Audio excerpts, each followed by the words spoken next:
And Powama said, I do not choose yet, for all soft as I am, these gifts would not help me. Give me back my shell, O eldest magician, and then I will play your play. And the eldest magician said, I will give it back, Powama, for 11 months of the year, but on the 12th month of every year it shall grow soft again, to remind you and all your children that I can make magics, and to keep you humble, Powama, for I see that if you can run both under the water and on land, you will grow too bold. And if you can climb trees and crack nuts and dig holes with your scissors, you will grow too greedy, Powama. Then Powama thought a little and said, I have made my choice. I will take the gifts. Then the eldest magician made a magic with the right hand, with all 5 fingers of his right hand, and lo and behold, best beloved, Powama grew smaller and smaller and smaller, till there was only a little green crab swimming in the water alongside the canoe, crying in a very small voice, Give me the scissors! And the girl-daughter picked him up on the palm of her little brown hand, and sat him in the bottom of the canoe, and gave him her scissors, and he waved them in his little arms, and opened them and shut them, and snapped them, and said, I can eat nuts! I can crack holes, or I can crack shells! I can dig holes! I can climb trees! I can breathe in the dry air, and I can find a safe pusset-tassock under every stone. I did not know I was so important. Kun, is this right? Paya Kun, said the eldest magician, and he laughed and gave him his blessing. And little Powama scuttled over the side of the canoe into the water, and he was so tiny that he could have hidden under the shadow of a dry leaf on land or of a dead shell at the bottom of the sea. Was that well done? Said the eldest magician. Yes, said the man, but now we have to go back to Purak, and that is a weary way to paddle. If we had waited till Powama had got out of the pusset-tassock and come home, the water would have carried us there by itself. You are lazy, said the eldest magician. So your children shall be lazy. They shall be the laziest people in the world. They shall be called the Malazy, the lazy people. And he held up his finger to the moon and said, O fisherman, here, is this man too lazy to row home? Pull his canoe home with your line, fisherman.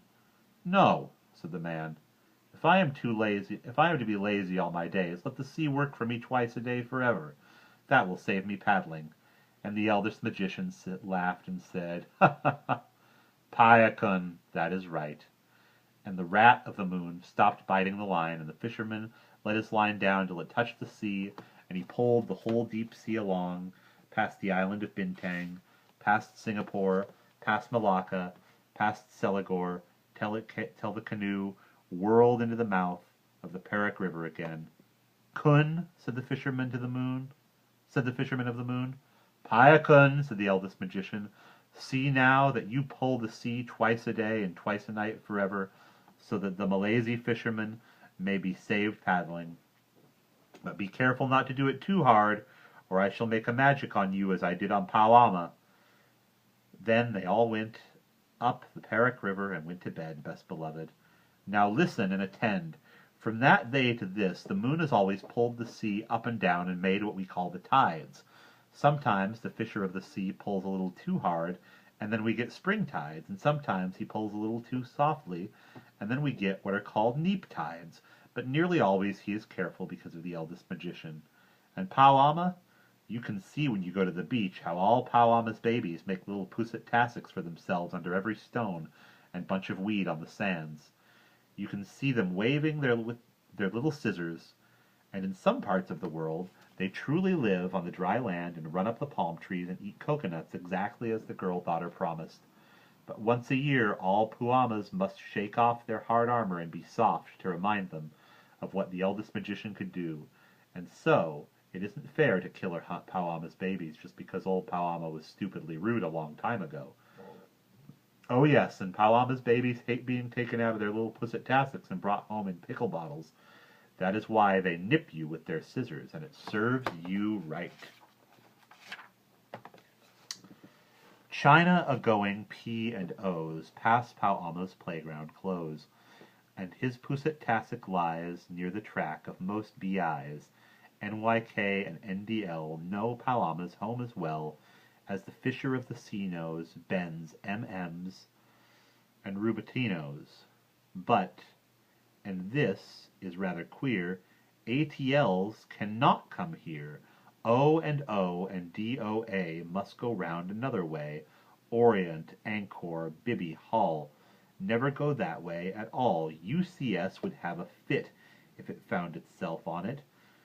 And if beavers took their cargoes to Penang instead of Lagos, or a fat Shaw Seville bore passengers to Singapore, or a White Star were to try a little trip to Surabaya, or a BSA went on past Natal and Cheribon, then what? Great Mr. Lloyd's would come with a